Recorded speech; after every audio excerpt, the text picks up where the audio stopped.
What is up, guys? First off and foremost, I'm gonna apologize for not providing as much content this week, only because I actually just started a new job. If you've been following my Instagram, you can see I loaded up my toolbox and toolboxes and went off to another place. It's a job that I've been wanting to go to, and I'm very happy, and somewhere that I feel like I belong there. So hopefully I get a chance to work on the car today, probably this afternoon. But hey, if you want to look for some pretty sick merchandise, go ahead and check out Stand Alone Guam on Instagram. They also have a Facebook page. I'll put a link down below to their page so that way you can go and check them out. Right now I'm actually heading to go check on a friend's car real quick, and I got some errands to do. So hopefully we can work on the car today. Alright, errands are done. I'm back at the house. As you can see there, I pulled out the 240 out of this work area so I can load up the box and my tools for my new job. So my brother's not here to help me out to pull the car so we can bring it back into the under the canopy. So I'm gonna go and do something else. Here's what we got.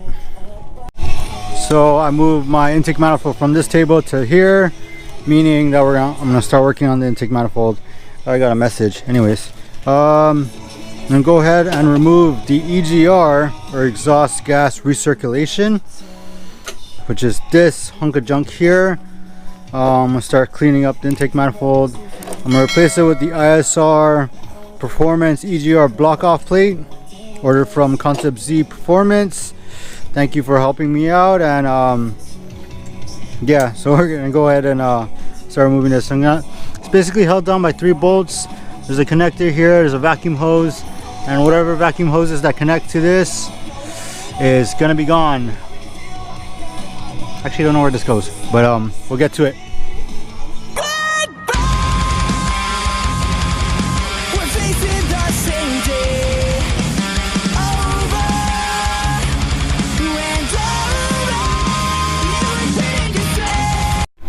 Okay, separate the intake manifold so that way I can access the bolts better for the EGR. Here's where the EGR originally had to sit. Here's the EGR itself. Typically when you do get like headers or aftermarket headers, whatever, you're supposed to block this off. I thought this was blocked off. Apparently it wasn't blocked off. So now I'm getting rid of it. Don't need it. That's gonna be a hunk of junk. And yeah, I'll go put in the block off plate. I do have a gasket, a new intake plenum gasket, but it looks like it's okay. I mean, I'm probably gonna go ahead and replace it anyway since I bought one. So but we'll go ahead and put the EGR block off plate, and then we'll figure it out from there.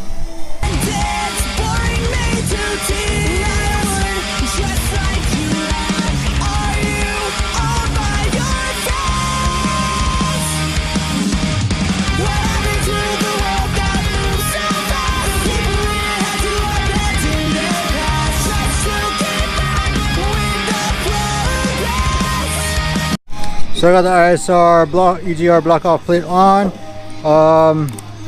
ISR, I'm not gonna lie, you put the logo on the wrong side, so now it's facing on the downside. But pretty good products. Just yeah, you might want to put the logo on the other side so at least it can show. But so that's done. Decide to completely remove or disconnect the upper intake manifold from the lower, so it's easier to put this on, because if I didn't take that off, then it would have been a lot harder. Shit, looks like I do need to change the gasket because it broke here. Apparently, I didn't know it broke there. Don't want any vacuum leaks. I need to go pull the intake manifold gasket or plenum gasket. I don't remember where I put it, but we'll get to that. I really want to clean this because it's filthy. It's dirty, all the drifting and stuff like that.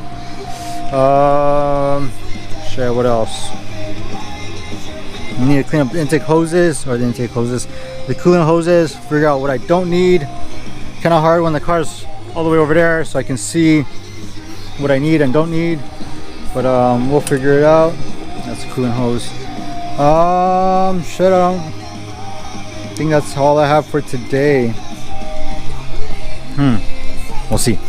Okay, so what I'm gonna do is I'm gonna try to identify as best I can the coolant hoses that aren't needed. I'm gonna mark it off with a blue tie strap right here. The vacuum hoses that aren't needed, I'm gonna try to mark that off with the orange tie strap, but the vacuum hose is kind of like a little bit difficult to figure out what goes where, 'cause I don't remember. It's been a while already. So yeah, so we'll try to figure this out.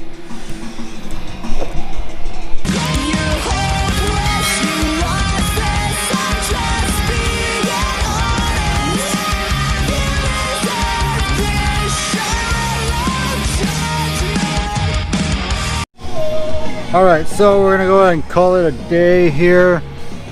I need to do a little bit more research because I'm trying to follow the coolant lines, and one of the heater lines is tied into the coolant lines that run through the throttle body, which run through back into the intake manifold, which run through the, yeah, there's a lot of like routing. So I need to go figure out or do a little bit more research and see if the throttle body actually does need the coolant lines, or the coolant lines. If not, then I can go finish deleting a lot of those pointless coolant hoses. If not, then I gotta figure out something else. But we're gonna leave it here for now. At least it's some kind of content for the channel. Like I said, if you want one of these awesome standalone shirts, go ahead and check out the link below to their Instagram page or their Facebook page, and go ahead and send a DM to those guys. Huge shout out to those guys for making some awesome merchandise. Really like the meaning of their name, so it's the reason why I decided to rep them and rep their merchandise. But go ahead and check them out, Stand Alone.